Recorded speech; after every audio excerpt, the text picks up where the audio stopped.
بارے میں کچھ سوالات پوچھ سکتا ہوں؟ جی ضرور، یہ تو بہت ہی نیک کام ہے۔ آپ سب سے پہلے یہ بتائیں کہ ایمان کا اصل مطلب کیا ہے؟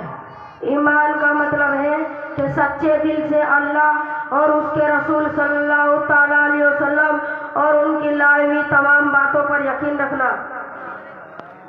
ایمان مفصل میں ہم کن چیزوں پر ایمان لانے کا اقرار کرتے ہیں؟ ہم اللہ اور اس کے فرشتوں، اس کی کتابوں، اس کے رسولوں، قیامت کے دن اچھے بری تقدیر اور مرنے کے بعد دوبارہ اٹھنے پر ایمان لاتے ہیں۔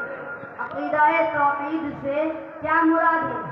اس کا مطلب ہے کہ اللہ ایک ہے، اس کا کوئی شریک نہیں اور وہی عبادت کے لائق ہے۔ فرشتوں کے بارے میں ہمارا کیا عقیدہ ہے؟ فرشتے اللہ کی نوری مخلوق ہے، وہ نہ کھاتے ہیں نہ ہی پیتے ہیں اور نہ ہی اللہ تعالیٰ کی نافرمانی کرتے ہیں۔ اللہ تعالیٰ نے اپنی کتابیں کیوں نازل فرمائیں؟ انسانوں کے ہدایت اور رہنمائی کے لیے، جیسے قرآن مجید اللہ کی آخری کتاب ہے۔ رسالت پر ایمان لانے کا کیا مطلب ہے؟ یہ ماننا کہ انسانوں کو سیدھی راہ دکھانے کے لیے اللہ نے نبی بھیجے اور حضرت محمد صلی اللہ تعالیٰ علیہ وسلم اللہ کے آخری نبی ہیں۔ عقیدہ ختم نبوت کی کیا اہمیت ہے؟ یہ ایمان کی بنیاد ہے۔ اس کا مطلب حضرت محمد صلی اللہ تعالیٰ علیہ وسلم اللہ کے آخری نبی ہے، ان کے بعد قیامت تک کوئی نیا نبی نہیں آئے گا۔ ہم اکثر معجزات کا ذکر سنتے ہیں، یہ کیا ہوتے ہیں؟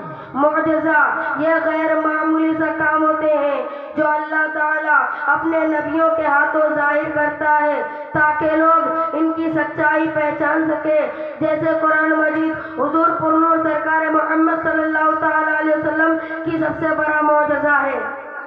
عبدالکلام بھائی، یہ تقدیر پر ایمان لانے کا کیا مطلب ہے؟ اس کا مطلب ہے کہ دنیا میں جو کچھ بھی ہوتا ہے وہ اللہ تعالیٰ کے علم اور حکم سے ہوتا ہے۔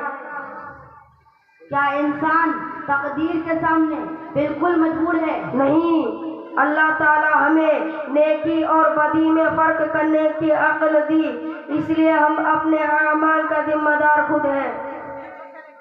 آخرت پر ایمان رکھنا کیوں ضروری ہے؟ آخرت پر ایمان رکھنا اس لیے ضروری ہے تاکہ ہمیں یاد رہے ایک دن ہمیں اپنے ہر عمل کا جواب اللہ تعالیٰ کو دینا ہے، جہاں جزا اور سزا یعنی جنت اور دوزخ ملے گی۔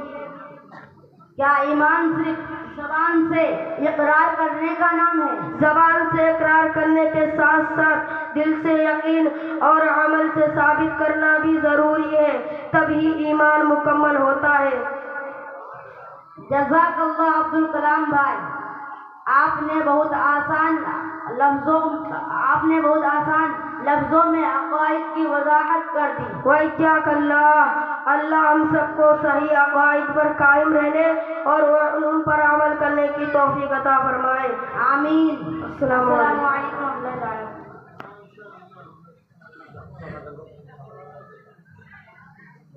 یا اللہ۔